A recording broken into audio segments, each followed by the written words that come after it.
Paano kung ang lugar na dapat ligtas, siya pa ang magiging dahilan ng kamatayan mo? Isang monastery, tahimik, sagrado, pero sa likod ng mga dasal, may isang babae na unti-unting nawawala ang katinuan. At imbes na iligtas siya, itinuring siyang sinapian. Itinali, pinatahimik, ginutom, at pinahirapan. Hanggang sa huling hininga niya, naniniwala silang tinutulungan nila siya. Ang buhay ni Marisica Irina Cornisi bago siya mapunta sa monastery ay puno ng matinding trauma, abandonment, at survival sa brutal na kondisyon ng mga orphanage sa post-communist Romania. Ipinanganak noong 1982 sa Romania. Naranasan ni Irina ang isang napaka-traumatic na childhood. Nasaksihan niya mismo ang pagpapakamatay ng kanyang ama sa pamamagitan ng pagbigti. Matapos ang insidente, iniwan siya at ang kapatid niyang si Vasile ng kanilang ina na inilarawan bilang marahas at may problema sa alak. Sa Barlard Children's Home sa Vaslui County. Ang orphanage ay sinasabing lugar ng matinding hirap. Madalas gutumin at bugbugin ang mga bata ng corrupt administrators na nagnanakaw ng tulong para sa kanila. Para maprotektahan ang sarili laban sa sexual violence, natutunan ni Irina na itago ang kanyang physical development habang nagdadalaga. Nag-aral din siya ng karate para sa self-defense at kilala siya na nagiging physically aggressive para makasurvive sa environment. Ayon sa reports, posible na nagsimula na siyang makarinig ng boses tulad ng boses ng kanyang ama habang nasa orphanage pa. Isang early sign ng mental health issues na kalaunan ay na-diagnose bilang schizophrenia. Paglabas niya sa orphanage system sa edad na 19 noong 2001, lumipat si Irina sa Germany para magtrabaho bilang nani sa isang pamilya ng mga doktor. Bago siya ma-hire, pumasa siya sa psychological at psychiatric tests ng German Embassy at nagsabing fit siya mag-alaga ng bata. Pagkatapos magtrabaho sa Germany, bumalik siya sa Romania at tumira sa isang foster family sa Banat region, kung saan nagtrabaho siya kapalit ng tirahan at pagkain. Ayon sa mga ulat, nakaranas si Irina ng matinding psychological blow nang nalaman niyang ginamit ng foster family ang kinita niya sa Germany at parang pinalitan pa siya ng ibang anak habang wala siya. Noong early 2005, pumunta si Irina sa Holy Trinity Monastery sa Tanaco. Ang pangunahing dahilan ay bisitahin ang kaibigan niya mula sa orphanage na naging madre at kumbinsihin itong sumama sa kanya papuntang Germany. Pero imbis na umalis, nagdesisyon siyang manatili sa monastery at nagsimula bilang novice. Dito, matapos siyang sumali noong January 2005, mabilis na lumala ang kanyang mental health na kalaunan ay nag-lead sa mga nangyari sa exorcism.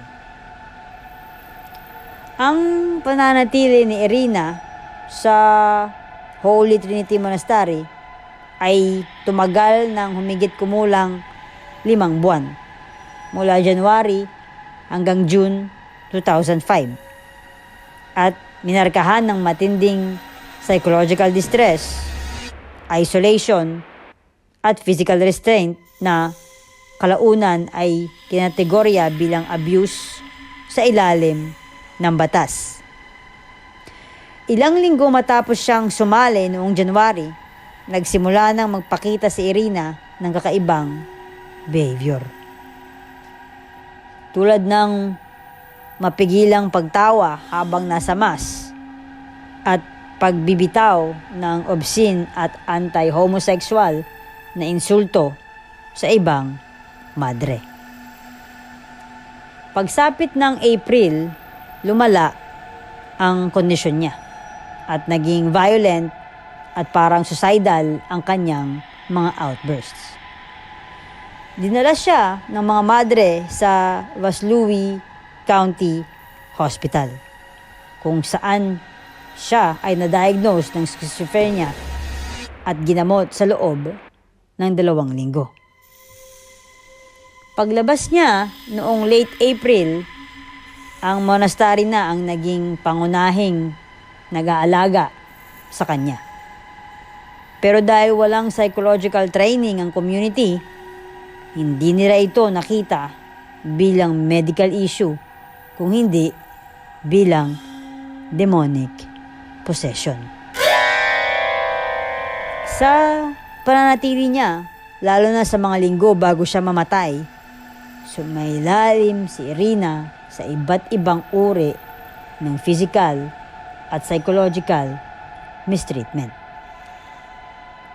Para pigilan siyang sakta ng sarili o ang iba, madalas siyang ikulong sa kwarto at itali ang kamay at paa.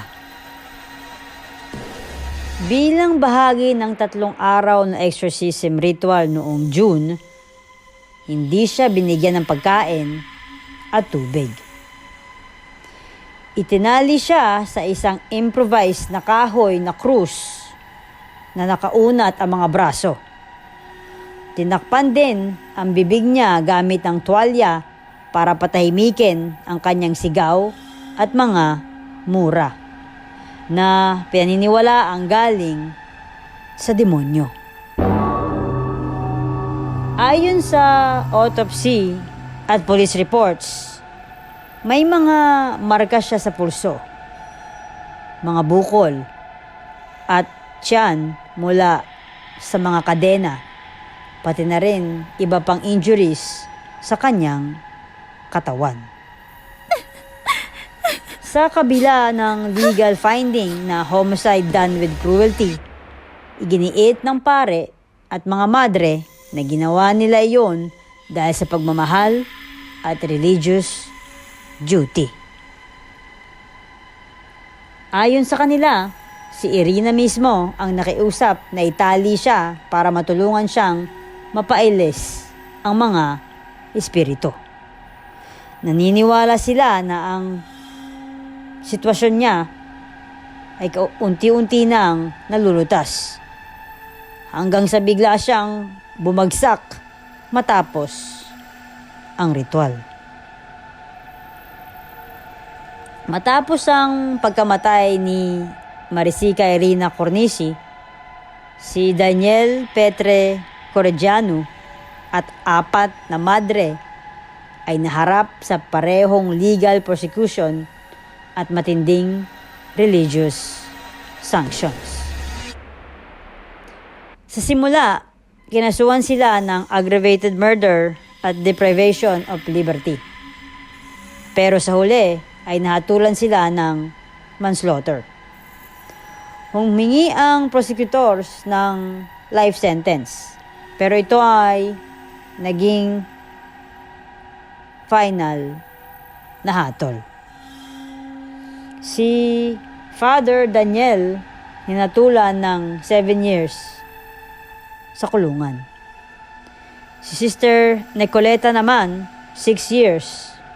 May mga naunang ulat na nagsasabing 8 years. At si Sister Adina, Elena at Simona, tig 5 years bawat isa.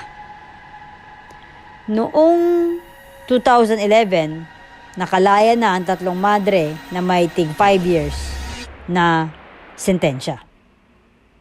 At si Father Corogiano ay nakalaya rin noong late 2011 matapos makumpleto ang kanyang term. Pagkalabas niya, sinubukan niyang bumalik sa lugar para magpatayo ng monastery bilang alaala kay Irina. Pero dahil sa galit ng mga tao sa komunidad, napilitan siyang magtago.